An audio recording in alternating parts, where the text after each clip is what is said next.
Good morning, friends. Today we are going to learn a lesson, an epitome of courage. विद्यार्थी मित्रांनो, आज आपण इयत्ता 10वीच्या इंग्रजी पाठ्यपुस्तकातील एन इपिटोम ऑफ करेज हा पाठ शिकत आहोत. केलेल्या वर्गीकरणाप्रमाणे आजचा हा तिसरा पाठाचा भाग आपण पाहत आहोत. सुरुवातीला तुम्ही पान नंबर 63 वर पहा, द लास्ट पॅरेग्राफ. पान नंबर 63 वरचा शेवटचा परिच्छेद, तिथपासून तो पाठ संपेपर्यंत पान नंबर 64 वरचा भाग आज आपण शिकणार आहोत. चला तर आपण सुरुवात करूया.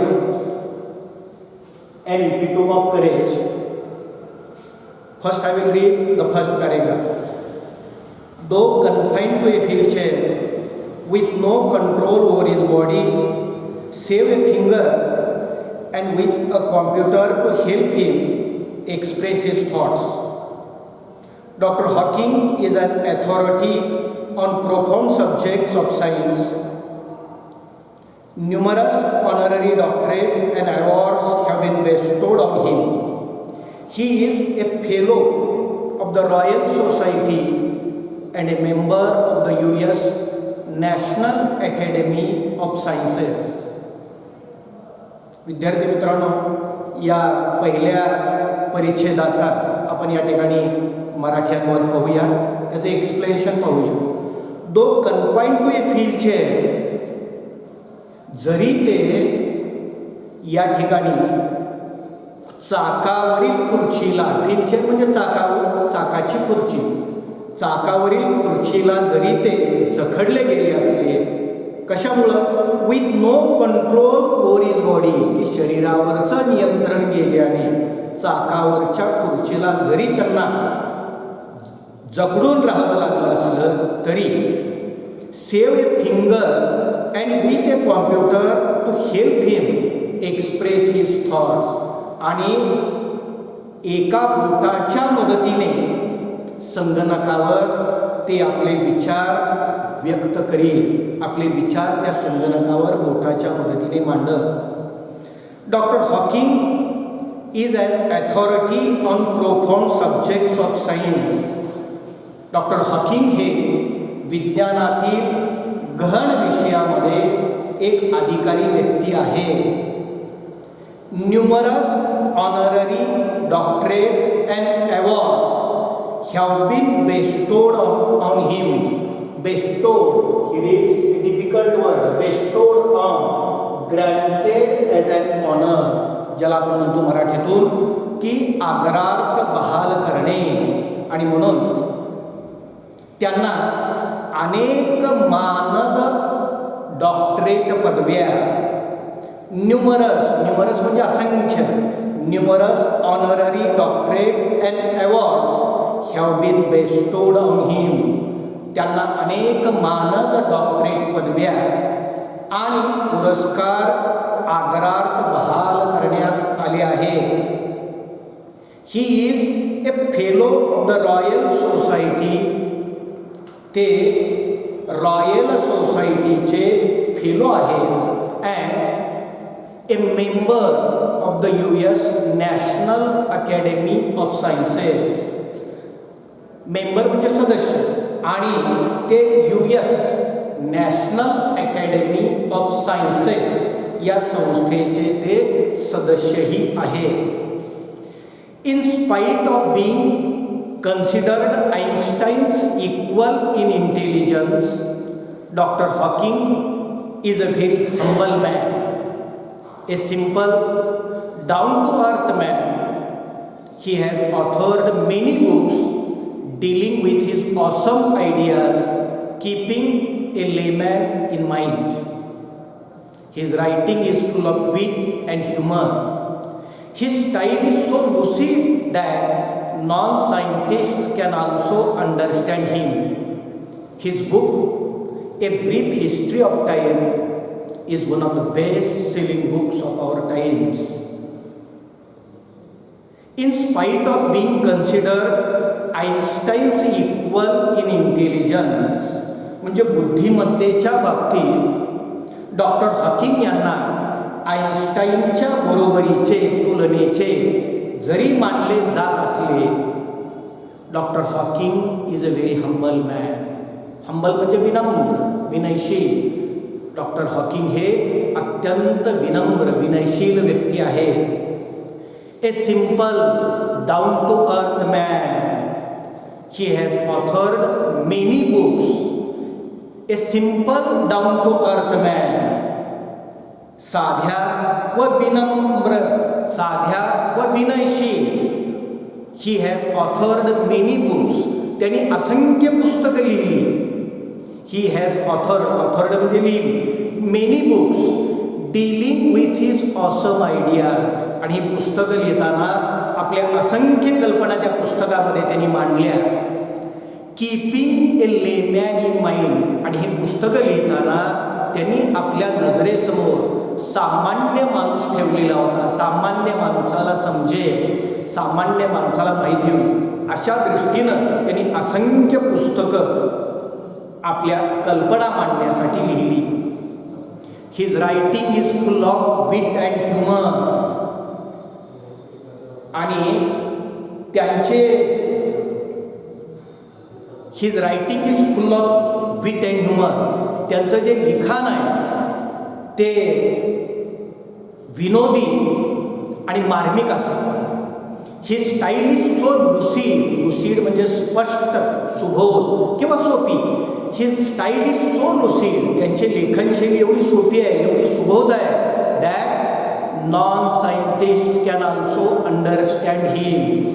त्या जरी एखादी व्यक्ती विज्ञानतज्ञ नसेल, विज्ञानतज्ञ नसलेल्या व्यक्तींना सुद्धा त्यांची भाषा सहज आकलन होत असे. His book a brief history of time is one of the best selling books of our times. आणि a brief history of time हे त्यांनी लिहिलेलं पुस्तक, हे त्यांचं पुस्तक ज्याला आपण म्हणतो काळाचा संक्षिप्त इतिहास, हे त्यांचं पुस्तक या काळातल्या सर्वाधिक खपाच्या पुस्तकापैकी एक आहे. Next paragraph. On being asked how he feels about having the dreadful ALS, Dr. Hawking, the quintessence of optimism and hope, said, not very different from the rest. I try and live as normal a life as possible and not think about my condition or regret the things it prevents me from doing, which are not many. On being asked how he feels about having the dreadful ALS, की ज्या वेळेला त्यांना की तुम्हाला हा ALS सारखा भयंकर, dreadful म्हणजे भयंकर, भयानक आजार तुम्हाला जडला आहे, याबद्दल तुम्हाला काय वाटते असे विचारल्यावर doctor Hawking the quintessence of optimism and hope, here are two words, quintessence. Quintessence याचा अर्थ आहे एक परफेक्ट एक्झाम्पल, ज्याला आपण म्हणतो एक उत्कृष्ट उदाहरण. And the next word optimism. Optimism means A state of having positive belief, ज्याला आपण म्हणतो सकारात्मक वृत्ती. तर डॉक्टर हॉकिंग हे उत्कृष्ट उदाहरण आहे कशाचे, ऑप्टिमिझम अँड होप म्हणजे सकारात्मक वृत्ती आणि आशावाद यांचे उत्कृष्ट उदाहरण असलेले डॉक्टर हॉकिंग म्हणतात not very different from the rest. ज्यावेळेला त्यांना विचारण्यात आलं तुम्हाला हा भयंकर आजार जडल्यावर काय वाटतं, तर त्यावेळेला ते म्हणतात not very different from the rest. तर त्यावेळेला मला इतरांपेक्षा फार काही वेगळं वाटत नाही. डॉक्टर हॉकिंग म्हणतात इतरांपेक्षा फार काही वेगळं वाटत नाही. I try and lead as normal a life as possible. जेवढं मला शक्य होईल तेवढं सामान्य जीवन जगण्याचा मी प्रयत्न करतो. And not think about my condition. आणि त्याचबरोबर मी माझ्या शारीरिक अवस्थेबद्दल मी कधी विचारही करत नाही. और रिग्रेट, रिग्रेट म्हणजे खेद व्यक्त करणे. कशाचा खेद व्यक्त करत नाही. और regret the things it prevents me from doing which are not many.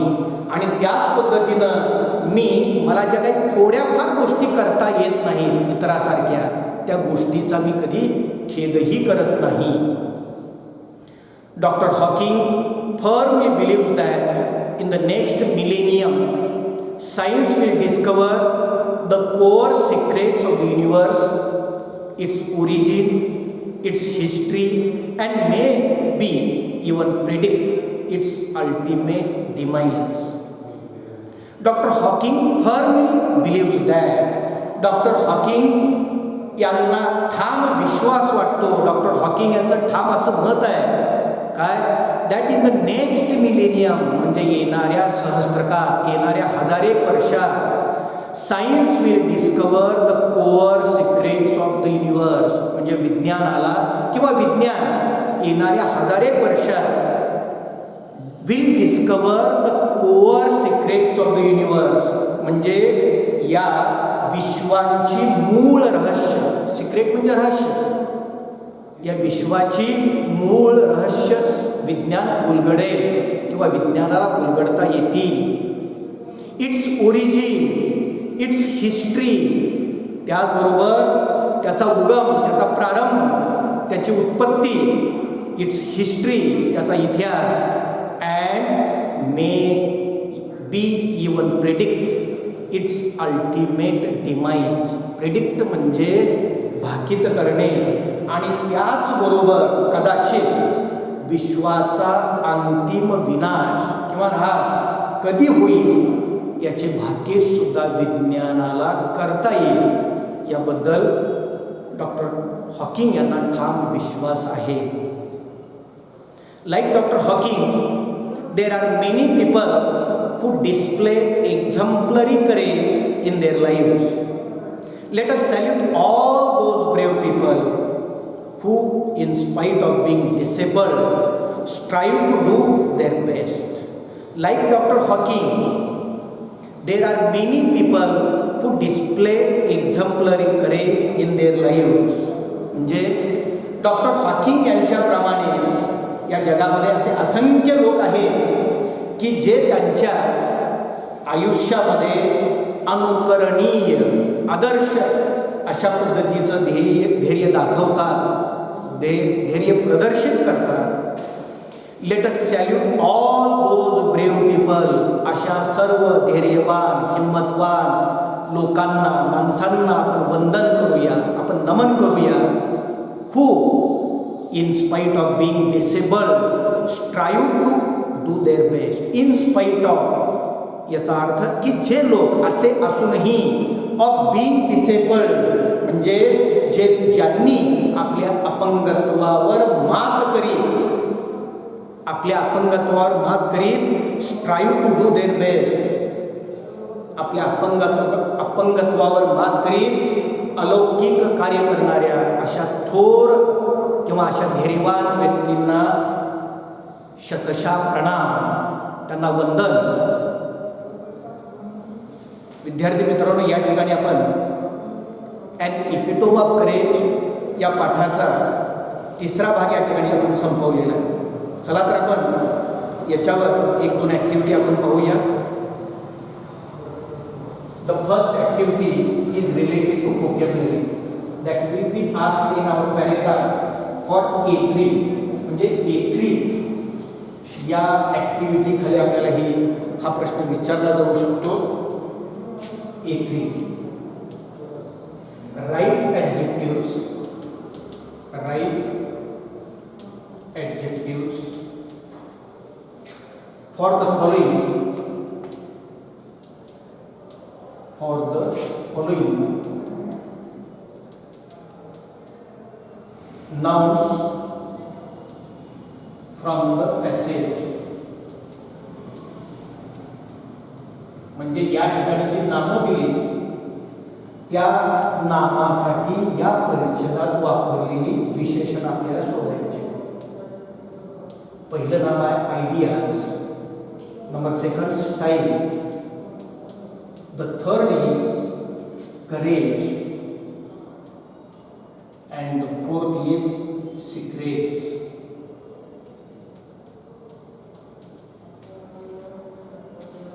आपण या ठिकाणी पाठाचा तिसरा भाग पाहिला. याच ठिकाणी आता जो आपण भाग पाहिला त्या भागामध्ये हे नामं आलेली आहेत आणि या नामाबद्दल कोणकोणती विशेषणं आपल्याला वापरली हे आपल्याला सांगायचं आहे. सांगा बरं, या ठिकाणी आयडियासाठी कुठलं विशेषण वापरलं आहे? यस, आयडियासाठी कुठलं विशेषण वापरलं आहे? ऑसम. Awesome ideas. स्टाईलसाठी कुठलं विशेषण वापरलं आहे? लुसीड, सुबोध, शैली. करेजसाठी शब्द कुठलं विशेषण वापरलं आहे? एक्झम्पलरी, अनुकरणीय. अँड सिक्रेटसाठी कुठलं विशेषण वापरलं आहे? या ठिकाणी कोअर सिक्रेट्स, विश्वाची मूळ रहस्य. ऍक्टिव्हिटी A2 साठी आपल्याला या ठिकाणी 2 गुण या ठिकाणी असतात. यानंतर आपण we will see one more activity dealing with A4, that is it is related to contextual grammar. And A4 is doctor Hawking.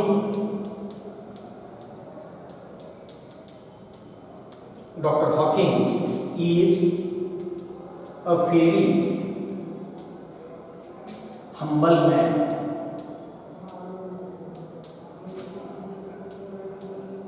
And there is an instruction in the bracket, make it exclamatory.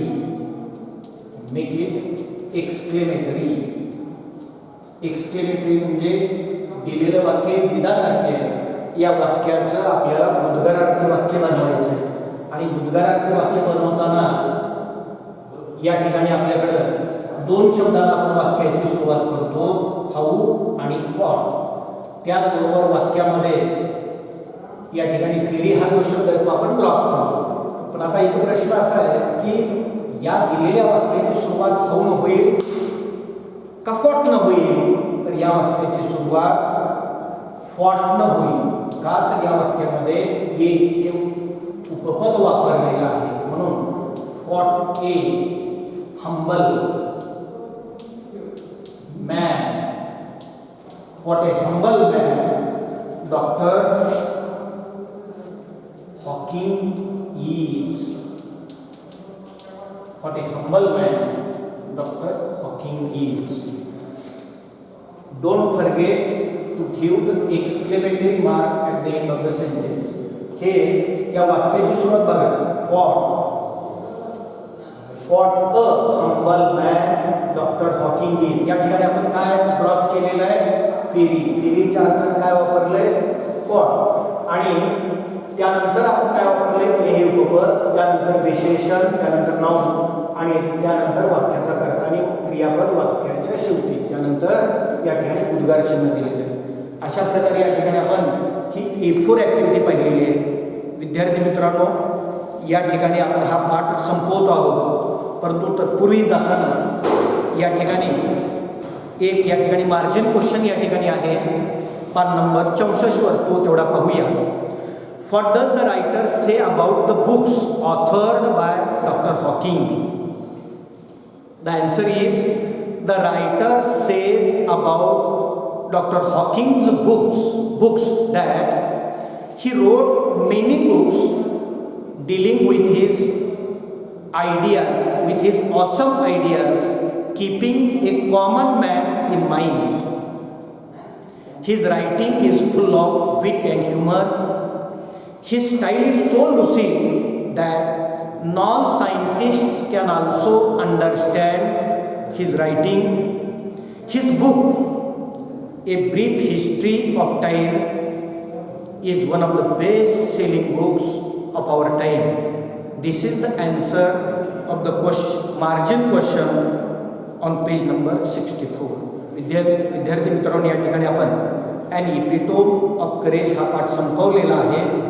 यानंतर आपण या पाठावरच्या ज्या English workshop activities आहेत त्या आपण पाहूया.